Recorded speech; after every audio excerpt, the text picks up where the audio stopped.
Chapter 8. Things that are old. Roger likes things that are old. Steam trains, of course, is the first thing. He knows how steam engines work, how to fix them, and how to keep them running. The steam engine he runs at the zoo, Engine 109, was donated by the Union Pacific Railroad. Most zoos don't have anything like our train, except for maybe Omaha's Henry Doorly Zoo and Aquarium.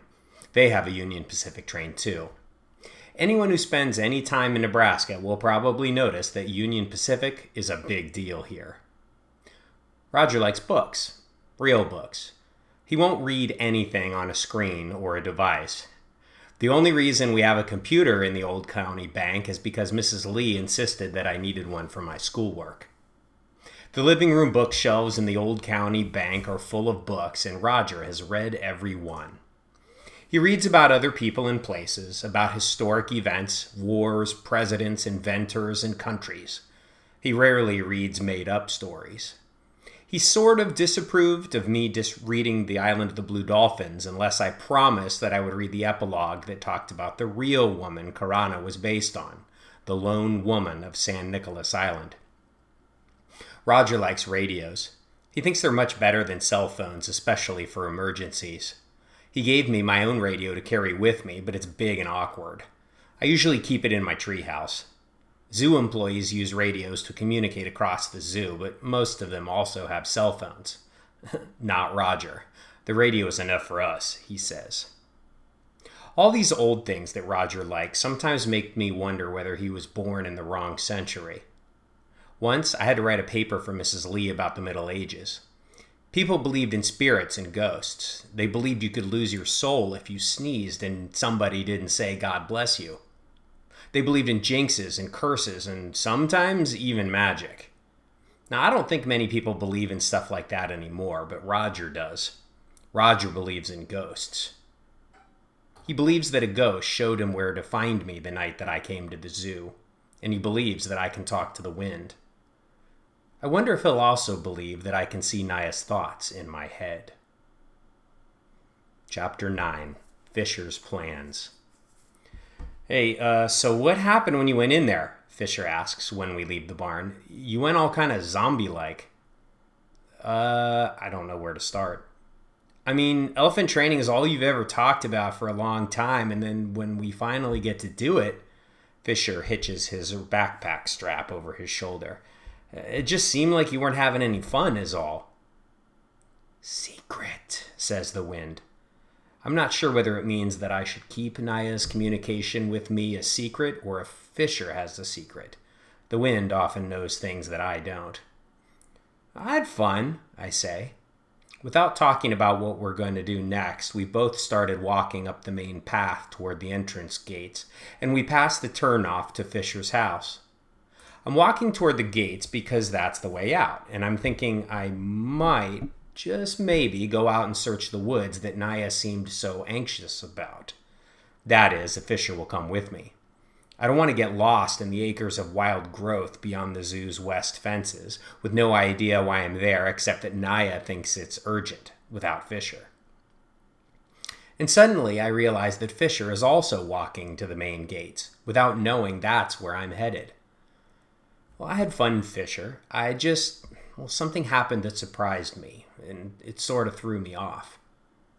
Oh, you mean what Thomas was talking about? You didn't hear Naya speaking to you like the wind, did you? Fisher doesn't laugh one bit when he says this. He's not making fun of me. He's not like those kids at school. But Fisher does like a good laugh, and he's the master of the serious face that turns funny at just the right moment. I stop walking, and he stops too, and I stare at him, watching for his mouth to turn upward or any sign that he's kidding. But he only stares back with his dark brown eyes waiting for my answer. Why would you say that? I ask. Fisher inches closer. So you did, huh? Well, not exactly. I didn't hear her speak. I looked into her eyes and I saw images in my head as though she sent me her thoughts. They were like scenes in a movie. How did you know? He shifts his backpack strap again and smiles at some of the bronze-badged members of the grounds crew heading down the hill. The voice coming from their radios is talking about a delivery of fish for Harbor Reef. And when they've passed us, he says, "Well, Naya hasn't been this close to you since the tornado, and it makes sense that she'd have something to say as soon as she saw you on the other side of that fence." Oh. Maybe Fisher notices more about animals than I give him credit for. But you didn't see anything or feel anything? Nah. Fisher sounds a little disappointed, but he shrugs and keeps walking up the hill toward the main gates. He seems to be in a little bit of a hurry. So you saw pictures in your head when you looked into her eyes? Yeah. It seemed like those two things were connected. I felt a deep rumbling first, exactly like Thomas was talking about. It was like a bass speaker playing really loud right next to me, except without sound. And then came the movie scenes. Well, what did you see? I saw the trees beyond the fences, I say, pointing. You mean the undeveloped property that the zoo owns? Yeah, and it seemed like Naya was anxious about it. I could feel that she wanted to go there, or that she wanted me to go there. I didn't realize how much keeping this to myself made it heavy. Naya didn't just show me the images, she handed them off like an elephant-sized suitcase that she no longer wanted to carry. Telling Fisher makes all of this less heavy. I'm so glad I can talk to him about these things and that he actually believes me. Fisher keeps walking with a purpose up the main gate hill. It's only 9:30 in the morning, but the summer sun is already sending thick waves of moisture into the air from the nearby Platte River. It's an invisible soup that makes walking up the zoo hill a major effort, but we keep going. Fisher, I pause for a breath. Where are you going? He ignores my question. So did she show you anything else, like something to tell you why this is important? Why, after all these years, the first time that she's close enough to communicate with you, why would she try to tell you something about woods? Good question. I don't know, but she showed me a lady in fancy clothes, somebody I'd never seen before, and she showed me a herd of elephants. Seriously? People are swarming down the hill from the ticket stands and the entrance gate. The zoo is now open for the day. Fisher and I are headed the wrong way. We are like those salmon that swim upstream, but instead of leaping over boulders like the salmon, Fisher and I must skirt around giant double strollers. So a fancy lady and a herd of elephants, Fisher repeats. You don't think she means you'll find those things out there in the woods, do you? I mean, I don't know what she meant. Fisher, where were you going? I ask again. I'm breathless from trying to keep up with him in his new Omaha Storm Chasers backpack that matches his jersey. Fisher glances quickly at me and then looks straight ahead. I was worried about telling you, but you're going to know soon, so worried about telling me what? Well, this backpack is part of the gear for the baseball camp I'm going to this summer. Fisher stops walking and turns.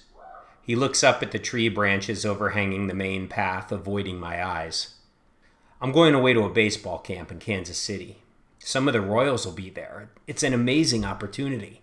He runs his fingers through his hair and spikes it up higher. I would have told you about it sooner, but I didn't think I was going to get to go until my grandma offered to pay for it. She's really supportive of that kind of thing. With the Royals? Fisher? Oh, you love that team. I've never seen Fisher play in an official game, but he talks about baseball almost as much as I talk about elephants. But I'll be gone for 3 weeks. 3 weeks? I didn't mean to repeat that, and I didn't mean for it to come out all high-pitched. Yeah, 3 weeks. I leave in July. Okay, I steady my voice. But that's not for almost a month. We have lots of time before then. Well, if I'm going to be ready for this camp, I have to practice. More than just playing in the City League like last summer. My grandma thinks I'm going to be the family claim to fame. Her American grandson she can tell all the cousins in Thailand about, so she's offered to pay for special lessons.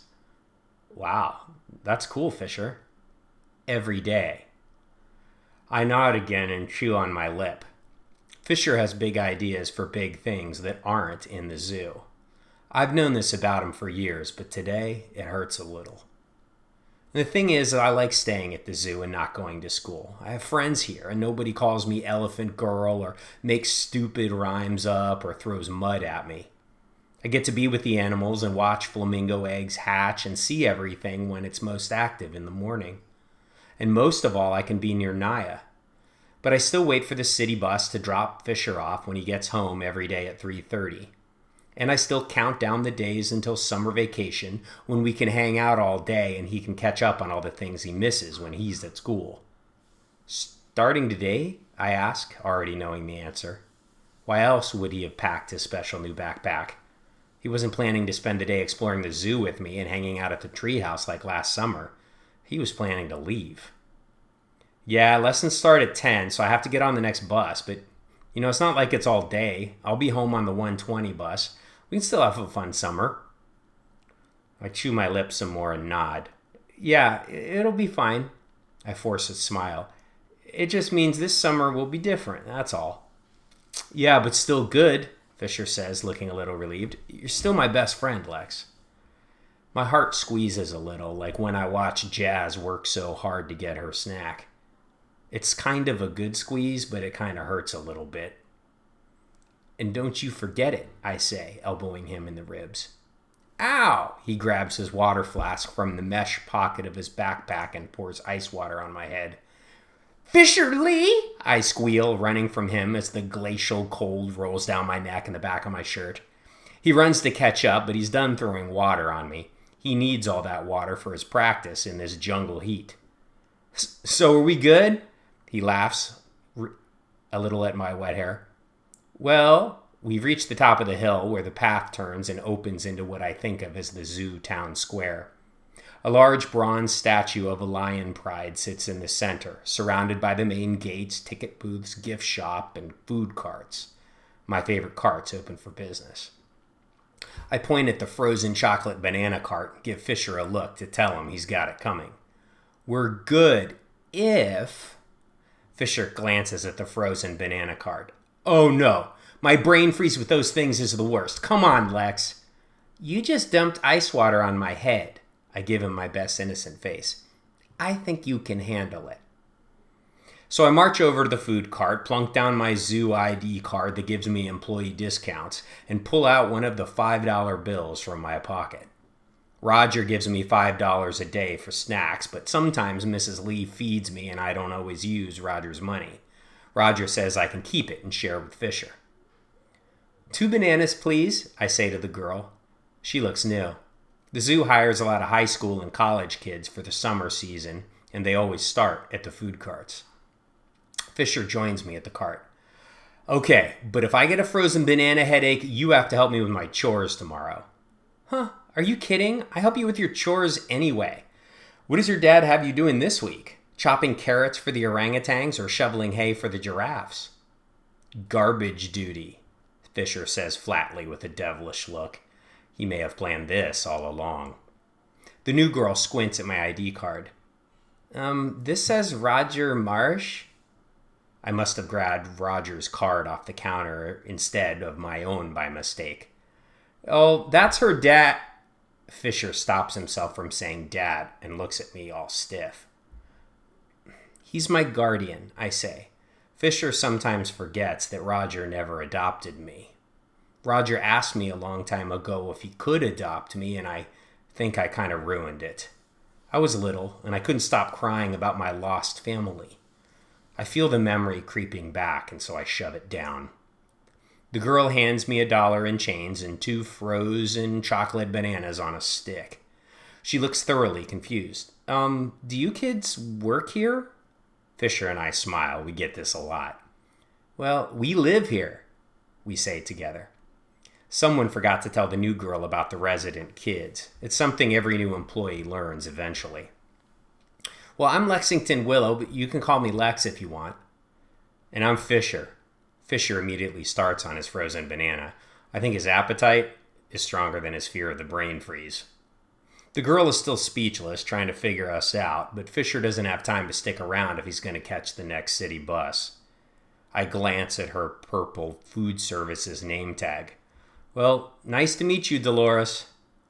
I pocket the dollar and Roger's ID card, and Fisher and I take off toward the main gates. "Nice to meet you, too," Dolores calls after us. The parking lot is already more than half full of cars. We walk the length of the parking lot toward the bus stop on Wild Kingdom Avenue, scarfing down our frozen bananas, laughing and moaning when the cold sends spiking pain into our heads. But even Fisher's squished up brain freeze expression can't stop me thinking about Naya and the pictures she put in my head. Earth to Lex. Uh-huh. I said, are you going to check out the woods while I'm at baseball? Are you going to try to figure out what Naya meant? I glance over at the undeveloped land, the wild acres of tangled trees and unruly bushes. It flanks the west side of the zoo fences and would at least double the size of the zoo if somebody had the money to do the work. Fisher and I have always gone exploring in the zoo together, but we've never ventured out into the undeveloped land. This will be a first for me, if I go into the woods alone. Maybe. We reach the bus stop and the growl of the city bus approaches from the other end of Wild Kingdom Avenue. Fisher pulls a Kansas City Royals baseball hat from his backpack and settles it over his spiky hair to shield his face from the sun. He scans the wild woods for a moment and then points at the blue metal roof that towers higher than the other buildings inside the zoo fences. If you lose your way, use the giraffe encounter roof to get back, and then follow the fences to the parking lot. I nod. I wish Fisher could go with me, but I also don't want to wait. Naya's message felt urgent, and the longer I think about it, the more urgent it seems. Okay, I say, swallowing a lump. I will. The bus creaks and groans as it pulls up to the curb. This feels just like the school year and not like summer vacation. The day is just getting started, and Fisher's leaving. Hey, thanks for the banana and the brain freeze, he says. I watch him climb the bus steps and wave at him until I can no longer see his baseball cap through the window.